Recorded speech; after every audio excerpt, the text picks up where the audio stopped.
courtyard is quiet now. The last warmth of the day rests in the clay wall, and a small oil lamp waits near the doorway, its wick dark for one more moment. The wall is plain and pale, with small marks from many seasons of sun and rain. It has held the light all afternoon. Now it gives that warmth back very slowly, as if the day has not quite finished leaving. A flat piece of bread lies on a stone ledge. Beside it is a small bowl of olives, dark and smooth, shining faintly in the last light. There is no hurry to move them. They wait where they have been placed. Near the doorway, a hand reaches for the lamp. The lamp is made of clay, low and rounded, with a little spout for the wick. A thumb steadies it from one side. Another hand brings a small flame close.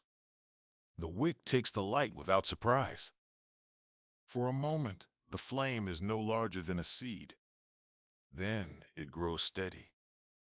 It makes a small circle of gold on the wall. It touches the edge of the bread, the rim of the bowl, and the quiet floor below. Nothing needs to hurry. The courtyard is open to the evening air. Above it, the sky has become soft and colorless near the roofs. A few thin clouds hold the last dull pink of the sunset, then lose it. The first coolness enters slowly, not as a change, but as a gentle settling. A linen cloth is lifted from a wooden stool. It is not new. Its corners are softened by washing, and one edge has been mended with careful small stitches. The hands that hold it do not pull or shake it. They only fold it once, then again, pressing the fold with the flat of the palm.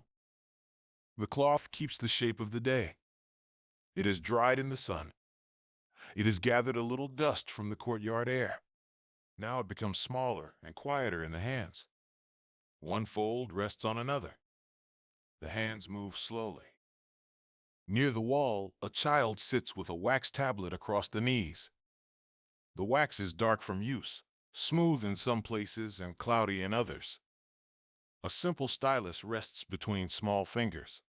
The child draws one line, then another, making the shape of a letter that has been practiced before. The letter is not important. It does not need to be perfect.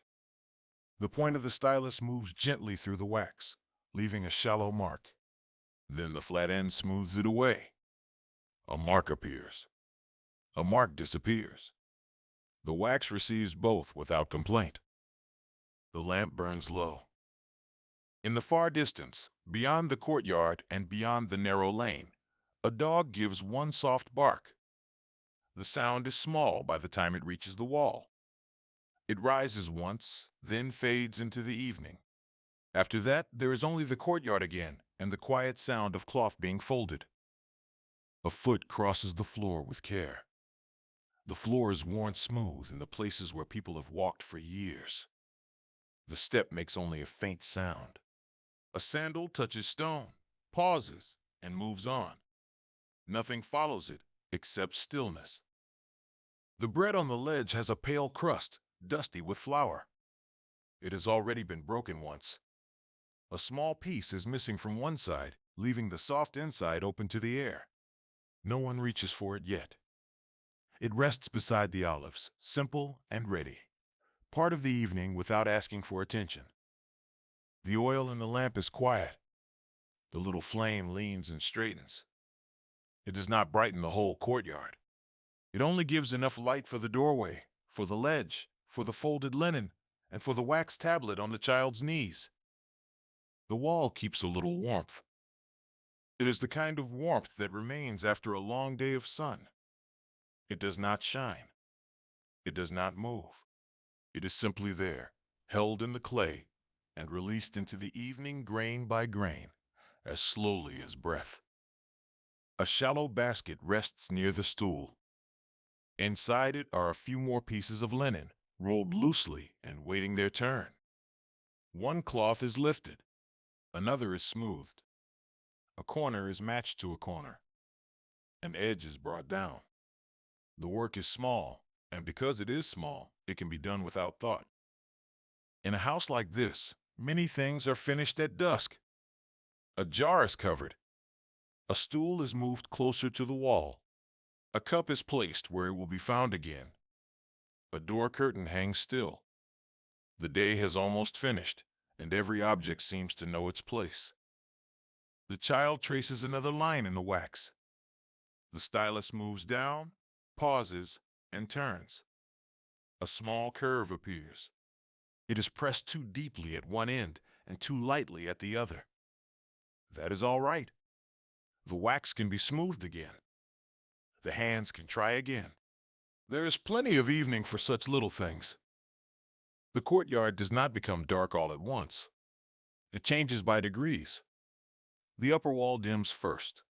Then the doorway grows softer. The line between the floor and the wall becomes less clear. The lamp makes its own small place in the center of the fading light. A clay cup sits near the bread. Its rim is uneven, shaped by hand in use.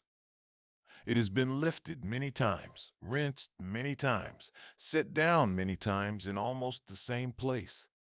Now it waits beside the food, holding nothing but a little shadow. The room behind the doorway is darker than the courtyard. Inside, a low shelf holds ordinary things. A small jar, a folded mat, a wooden spoon with a smooth handle. No object calls attention to itself. Each one is simply part of the house, and the house is becoming still. Outside, the lane beyond the wall has lost its daytime sound. A person may pass now and then, but softly, with no need to stop. The step comes near, then goes away. The courtyard receives the sound and lets it fade. The lamp continues to burn. The folded linen is placed in the basket. Another cloth is taken up. It is shaken only a little, not enough to disturb the air. Then it is laid across the knees and smoothed from the middle outward. The motion is the same as before. It has been done many evenings, and it will be done again. Nothing important happens. The flame gives a soft edge to the objects around it. The bread looks rounder. The bowl looks deeper. The wall looks older and gentler. The wax tablet catches one faint line of light along its frame. The child presses the flat end of the stylus across the wax and smooths the surface again. The old lines disappear into a dull shine. A new place is made for the same slow practice. The child does not speak. The hand only rests for a moment, then begins another careful mark. The air smells faintly of oil, bread, dust, and warm clay. These are not strong smells. They belong to the room and the wall and the evening. They have no need to rise sharply. They simply stay, soft and plain, while the light goes on fading. A small bowl is moved closer to the ledge. One olive rolls gently against another and stops. The sound is almost too small to hear. Then the bowl is still again. The hands fold the cloth once more. The first fold is long. The second is shorter. The cloth becomes a quiet square. It is placed with the others, not exactly aligned, but close enough. There is nothing more required of it tonight. The day has almost finished. Above the courtyard, the last pale strip of sky narrows between the roof lines. The lamp is clearer now. Its flame is small, but it has become the center of the courtyard. Around it, the old wall cools, the bread waits, the bowl rests, and the child's hand moves slowly over the dark wax. The room grows quieter. A breath is taken. A cloth settles into the basket. The stylus pauses at the edge of the tablet. The flame leans toward the doorway, then steadies again. Nothing needs to be finished quickly. Nothing needs to be begun with force. In the warm clay, in the low light, and in the small unfinished marks on the wax, the evening remains exactly as it is, continuing softly, one quiet moment after another. The same quiet moment stays in the courtyard a little longer. The lamp is now bright enough to show the small, uneven places in the clay wall. It shows a shallow line where a tool once passed through wet plaster. It shows a pale patch near the doorway, rubbed smooth by hands that have touched it many times while coming in and going out. The wall keeps a little warmth, though less than before. The heat is leaving slowly. It leaves through the surface of the clay, into the open air, into the space above the stone floor, into the folds of linen resting in the basket. Nothing needs to hurry. The child with the wax tablet draws another careful mark. The stylus moves down, then across. It stops at the edge of the wax. The child's hand rests there, as if the hand has forgotten what comes next. Then the flat end of the stylus smooths the mark away. The tablet is small enough to hold on the knees. Its wooden frame is worn at the corners. The wax inside it has been warmed by the day, pressed by letters, and made plain again. It is a quiet surface, ready for ordinary practice, ready for another line that will not remain. A piece of bread is taken from the ledge. It is broken once, gently, with the thumbs. A few crumbs fall to the stone. They are left there for now. The bread is set down again beside the bowl of olives, a little changed, but still almost the same.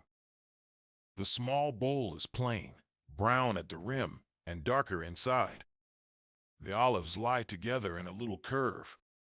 One has a small crease along its side. Another reflects the lamp in a tiny, dull point of light. They are simple food for a simple evening. The hands return to the linen. One cloth is lifted from the basket, unfolded just enough to be checked, then folded again. The motion is slow and familiar. The corner is found. The edge is straightened. The palm presses once across the top. There is no need for perfection. There is only the small comfort of putting things away. The courtyard listens to these quiet motions. Cloth moving against cloth. A cup touching stone. A sandal shifting slightly under the stool. The faint sound of the child's stylus moving through wax. Above the courtyard, the sky darkens by one more shade. There is still enough light to see the roofline, but not enough to see the fine cracks in the upper plaster. The world beyond the house is becoming flatter and softer. The day has almost finished. A jar near the doorway is covered with a piece of cloth.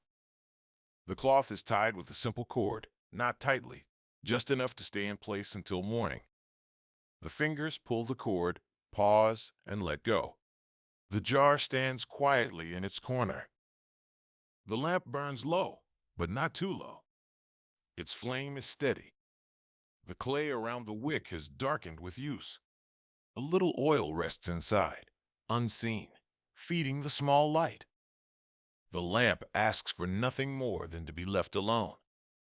If this quiet story helps you rest, you can subscribe, so another calm night can find you tomorrow. Then the courtyard returns to itself. The bread remains on the stone ledge. The olives remain in their bowl. The folded linen rests in the basket. The wax tablet rests on the child's knees. The lamp keeps its small round light, and the wall gives up the day very slowly.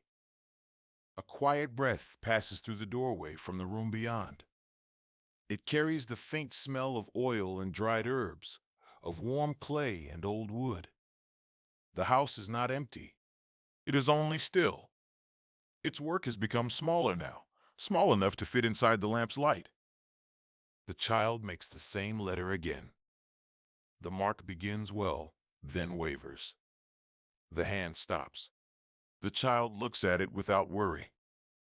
The wax has room for mistakes. The evening has room for mistakes. Nothing here needs to be decided quickly. The flat end of the stylus moves across the wax. The line softens. The shape becomes a blur. The blur becomes a smooth, dark patch. The hand rests. Then the point returns to the tablet and begins again. Near the stool, the last piece of linen is folded. It is thinner than the others. The edge falls slightly out of line, and a hand brings it back. The cloth is pressed flat. It is placed on top of the small pile, where it settles with almost no sound. There is nothing more to do with the linen tonight. The basket is moved nearer to the wall. It makes a soft scraping sound against the floor, then stops. The hands let go of it. The fingers rest for a moment on the rim. Then the hands withdraw into the quiet light. The room grows quieter. In another part of the house, a wooden bowl is set down. The sound is gentle and hollow. After it, there is a pause long enough for the lamp flame to lean, straighten, and lean again. No one speaks loudly. No one needs to. A small portion of bread is eaten slowly. An olive is lifted from the bowl. A cup is touched and set back down. These are not events. They are only the quiet ways a household completes the day. The stone ledge feels cooler now. The bread rests against it. The cup casts a short shadow. The bowl's rim catches a thin line of light. Each object remains where it has been placed, close to the wall, close to the lamp, close to sleep. The child's practice slows. The stylus no longer moves in full lines. It makes only small marks near the corner of the tablet. A dot. A short scratch. A soft smoothing of the wax. The lesson is almost over, because the evening is almost over. Outside the courtyard wall, the lane is quiet. A faint footstep passes far away. It does not come close. It does not ask to be noticed. It moves on, and the silence returns exactly as before.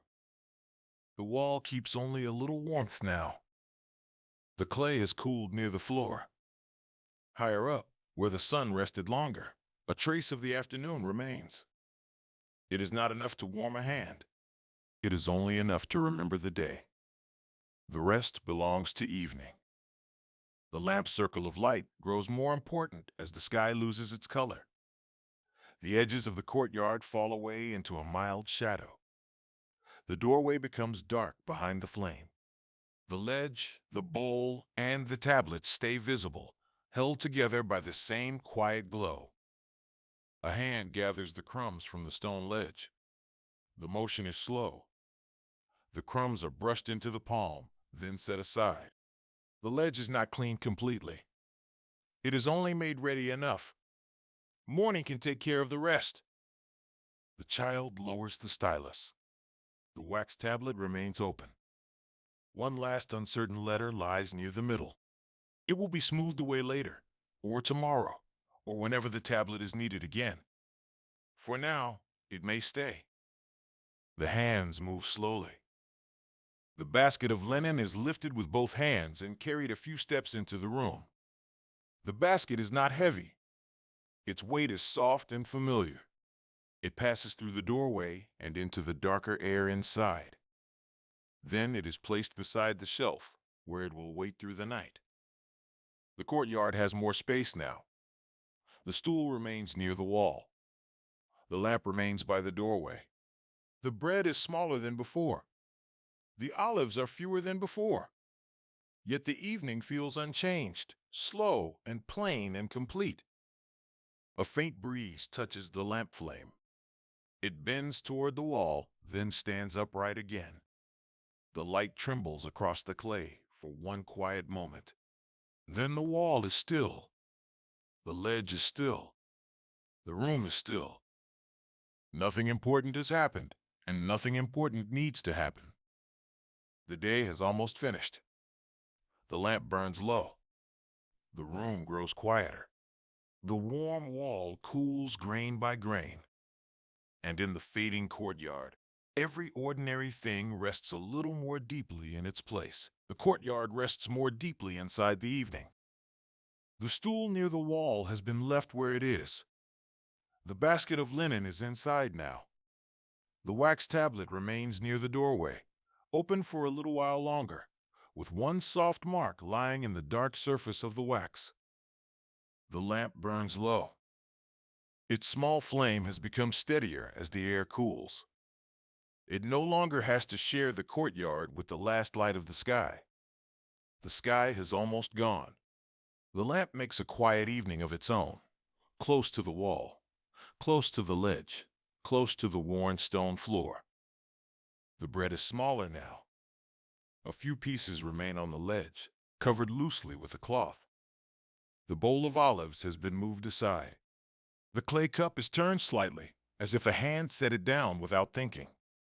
All of these things are ordinary, and all of them are finished enough for tonight. Nothing needs to hurry. A hand reaches toward the wax tablet. The stylus is placed along the wooden edge. The child's last letter is still there, shallow and uneven. It is not corrected. It is not praised. It is only left in the wax, a small trace of a small evening task. The tablet is closed. Wood touches wood with a soft, dry sound. It is set beside the doorway, where it will be found again when there is light enough to use it. The stylus rests on top, straight for a moment, then slightly turned by the unevenness of the frame. The room grows quieter. In the darker room behind the doorway, the folded linen has been placed on a low shelf. The cloths lean gently against one another. Their edges are not exact. They do not need to be exact. They are clean enough, folded enough, and still enough to wait until morning. The wall keeps only the faintest warmth. A hand placed against it would feel more clay than sunlight now.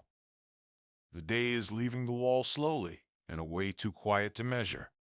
The wall gives up one little breath of heat, then another, and then almost none at all.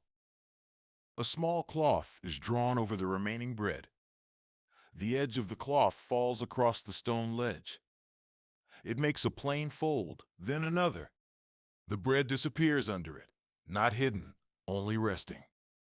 The bowl is moved closer to the wall. The cup stays where it is.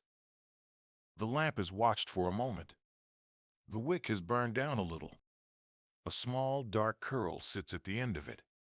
A hand does not trim it yet. The flame is still even enough. It will last a little longer, and a little longer is all that is needed. The courtyard has become a place of soft edges. The ledge, the stool, the doorway, and the lower wall are visible. The higher wall is almost gone into shadow. The roofline is only a dark shape above the open air. Nothing moves except the flame. The day has almost finished. Inside the house, a mat is straightened. A small jar is checked by touch. The curtain near the doorway falls still again, after a hand lets go of it. The household has no more work that needs attention. Only the lamp remains awake, and even the lamp seems quiet. The last trace of warmth leaves the stone floor. It leaves the ledge. It leaves the clay wall. The evening gathers in these places without effort. It gathers around the cup. It gathers around the folded cloth. It gathers around the closed tablet. Ordinary people finish ordinary work, and the night receives it all. The lamp in the courtyard burns on for a while longer. Far from this house, in another quiet room, another small lamp waits beside another pair of hands. The place is different, but the quiet is familiar. A wall cools after sunset. A simple meal has been set aside. A table holds the small things needed for the end of the day. The room is narrow and still. A low desk stands near the wall, not polished, not grand, only smooth in the places where hands have rested over many evenings. On the desk lies an inkstone, dark and shallow. Beside it is a brush with a plain handle. A few bamboo slips are arranged in a careful line, each one narrow, pale, and quiet. The lamp is near the corner of the desk. Its flame is small, just enough to show the work. A low-ranking scholar, or a clerk in a provincial town, sits before it with his sleeves drawn back from his wrists. His work is not urgent. It is only the kind of copying that can be done slowly, one character after another. Outside, a wooden gate has been closed for the night. The sound of the street has thinned into almost nothing. The walls hold the last cool memory of evening air. Near the household hearth, a thin soup rests in a small vessel, cooling without being watched. Nothing needs to hurry. The scholar's hand reaches for the lamp. He does not move quickly. He steadies the base with 2 fingers and looks at the wick. The flame leans softly, then lifts itself again. A small part of the wick is darkened. It is enough to trim, but only a little. He takes a small tool and touches the wick with care. The lamp gives a steadier light. It is not brighter in any grand way. It is only a little clearer on the desk, a little calmer on the bamboo slips, a little easier for the eye to follow. The bamboo slips wait in their row. Each slip has been cut thin and smoothed. Each one is long enough for a few lines, narrow enough to hold in the hand. Some are blank. Some carry marks from earlier copying. The cord that will tie them together lies beside them, loose and quiet. The scholar moves one slip slightly to the left, then another. He aligns the ends with the edge of the desk. The motion is small. It is almost the same as folding cloth, almost the same as setting a cup near a wall, almost the same as closing a wax tablet in a courtyard at dusk. The hands move slowly. He reaches for the inkstone. A little water has been placed in the hollow. The inkstick rests near it, dark and smooth from use. He lifts it, places it against the stone, and begins to grind in a small circle. The sound is low and even. Stone against ink. Ink against water. The circle turns once, then again, then again. The water darkens slowly. No line has been written yet. Nothing has to be written quickly. The lamp burns low beside the inkstone. The room grows quieter around the desk. The wall cools. The soup cools. The bamboo slips wait. The brush waits. The scholar keeps grinding the ink with the same small circular motion, letting the night settle in before the first character is made. The ink darkens slowly in the hollow of the stone. The scholar keeps the inkstick moving in the same small circle. It turns with a low, even sound. The water changes little by little, from clear to gray to a quiet black that gathers at the center of the stone. He does not test it yet. He lets the circle continue. One turn, another turn. The hand knows the motion well enough to move without hurry. The night has room for this small work. The lamp burns low beside the desk. Its light reaches across the inkstone and touches the first bamboo slip. The slip is pale near the edge and slightly darker in the middle, where many fingers have held it before. It is narrow, smooth, and plain. It waits for a few calm characters, no more than that. Outside the room, the wooden gate remains closed. Beyond it, the lane is almost silent. The town is withdrawn into its walls and rooms. A small courtyard somewhere nearby has gone dark. A cooking vessel has cooled. A mat has been straightened. Ordinary people have nearly finished ordinary things. Nothing needs to hurry. The scholar lifts the inkstick and sets it down carefully beside the stone. A faint dark mark remains on his fingers. He does not wipe it away at once. He reaches for the brush, resting it between thumb and fingers, feeling the light weight of the handle. The brush is simple. Its tip has been shaped many times by water and ink. The hairs gather to a soft point.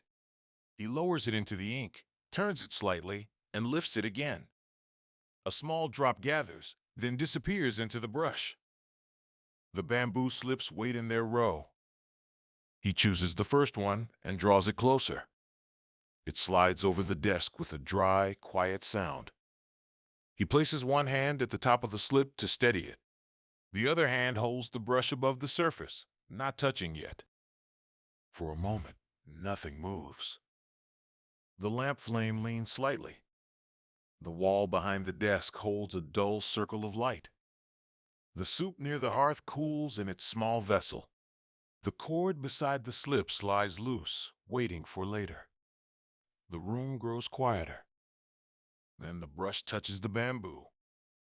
The first stroke is short. The second stroke crosses it gently. The brush lifts, pauses, and returns. A character appears, dark and wet for a moment, then settling into the pale surface of the slip. It is not a grand sentence. It is only a plain line copied from another slip. A record of a day. A name of a place. A measure of millet. A small mark of ordinary work, written carefully because careful work is easiest when it is slow. The brush moves again. Each character is made from parts. A downward line, a short side stroke, a turning of the wrist, a final touch, light enough to end the form without pressing too hard. The scholar breathes evenly as he writes. The hands move slowly. When the first slip is finished, he sets the brush down across the inkstone for a moment. He does not place the wet slip with the others yet. He lets the ink settle. The fresh characters shine faintly in the lamplight, then become duller as they dry. Near the hearth, the thin soup has stopped steaming. It waits in a small bowl, pale in the low light. A few grains rest near the bottom. The scholar has not reached for it yet. It can wait. The brush can wait. The night can wait. He draws the second bamboo slip closer. This one is smoother than the first. Its edge has been rubbed by use. A small mark near one end shows where cord once pressed against it. He turns it so the writing space lies straight before him. He aligns it with the edge of the desk, just as he aligned the others. The action is simple and repeated. Move the slip. Steady the slip. Dip the brush. Lift the brush. Let the first stroke begin. The lamp burns low. Its wick has been trimmed, so the light remains even. The flame makes the brush shadow long across the desk. The shadow moves when the hand moves. It pauses when the brush pauses. It is as quiet as the writing itself. The scholar copies another line. The words are calm and practical. They belong to the small keeping of records, to the placing of one thing beside another, to the habit of remembering ordinary amounts and ordinary days. They do not ask to be read aloud. They only need to be written clearly. He finishes the line and lifts the brush. The ink is a little thinner now. He returns the brush to the stone and turns it softly in the dark hollow. The tip gathers more ink. A little shine returns to it. Then he lifts it and continues. The wall cools around him. It is not a courtyard wall of sun-warmed clay, but it holds the day in its own quiet way. The room has kept a little heat from cooking, from footsteps, from the closeness of the house. Now that warmth fades into the night air. The wall grows still and cool behind the desk. A small sound comes from the lamp. It is only the oil feeding the wick, so faint it is almost not a sound. The scholar does not look up. His eyes remain on the slip. The brush makes another stroke and another, each one taking its place. Nothing important happens. A finished slip is moved to the right side of the desk. An unfinished slip waits on the left. The cord lies between them. The inkstone sits near the lamp. The brush rests across the scholar's fingers. The arrangement is plain, but it is enough. He pauses and reaches for the bowl near the hearth. The soup is cool enough now. He takes a small sip. The bowl is set back in the same place, not exactly, but close. A quiet ring of moisture remains beneath it. He turns back to the desk without haste. The room grows quieter. The scholar arranges the copied slips so their ends are even. He taps them once against the desk, softly, just enough to bring them into line. The sound is dry and light. Then he separates them again, leaving space for the ink to dry. The brush returns to the next slip. A stroke descends. A stroke turns. A small dot is placed. The character is complete. Another begins.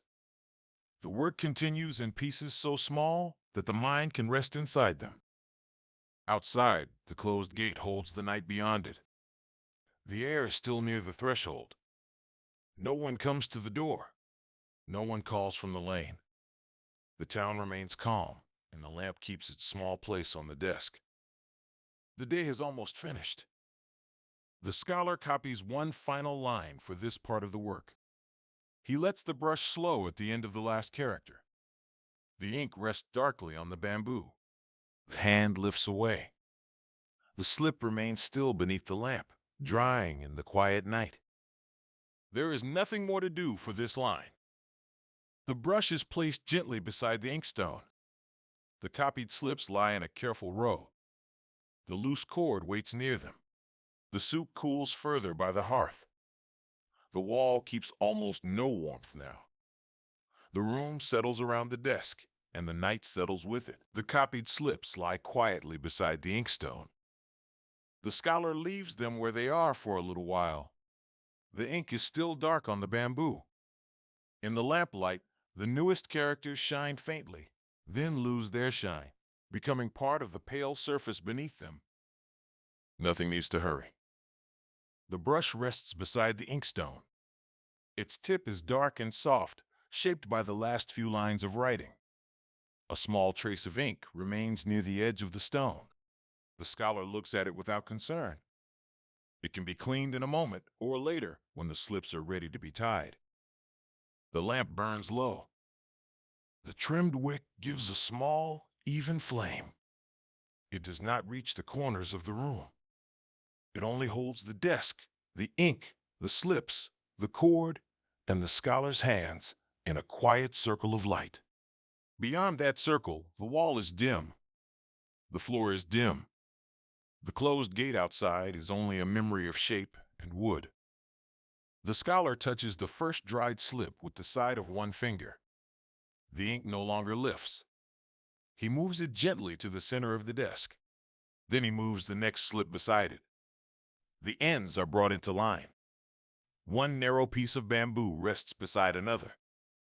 The hands move slowly. He gathers the slips without squeezing them. They make a light, dry sound, like small reeds touching. He turns the bundle once, checking the order. The characters face the same direction. The tops are even enough. The lower ends are almost even. Almost is enough for tonight. The cord lies beside the bundle. It is plain and thin, worn smooth where it has been handled. He lifts one end and passes it through the holes near the tops of the slips. The cord moves through slowly. It catches once, then slides free. The room grows quieter. Outside, the night air gathers around the walls. The closed gate does not move. The lane beyond it is still. No one comes near the desk. No voice rises from the street. The night stays where it is, broad and soft, around the small room. He ties the cord with a simple knot. Not tight enough to bend the bamboo. Not loose enough for the slips to scatter. Just enough to hold the small bundle together until morning. His thumb presses the knot once. Then his hand rests. There is nothing more to do for the slips. The bundle is placed near the back of the desk, away from the inkstone. It lies there with the quiet patience of finished work. A few blank slips remain beside it. They are not needed tonight.